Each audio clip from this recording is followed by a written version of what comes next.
La luna cerca de Messier 35.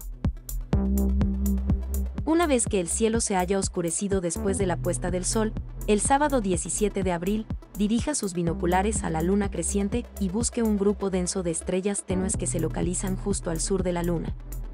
Ese cúmulo abierto de estrellas en la constelación Géminis se conoce como Messier 35 o cúmulo de la hebilla de zapato.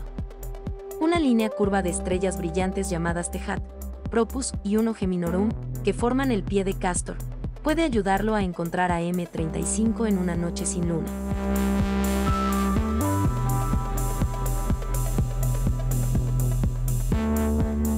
Recuerda, esta es tu mejor opción para conocer sobre astronomía.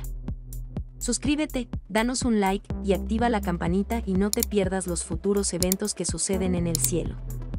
Pasión Astronómica. Tu canal de astronomía.